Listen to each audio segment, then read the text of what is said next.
হাসরের ময়দানে আল্লাহ তাআলা যখন ফেরেশতাদের মাধ্যমে আগুনের শিকল দিয়ে টেনে জাহান্নামকে হাসরের মাঠে এনে দাঁড় করাবে, মনে করেন এখানে আইনা রাখবে, আমরা সবাই তাকাবো, এরকম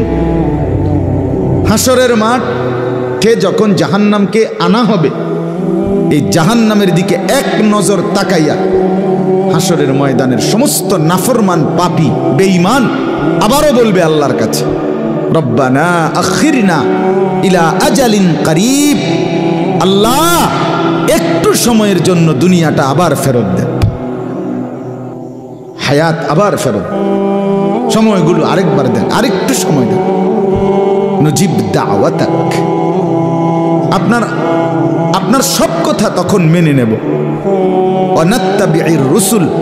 আপনার রসুলদের আনুগত্য করব। আল্লাহ বলবেন না, না বান্দা, এখান থেকে কাউকে আর ফেরত দেওয়া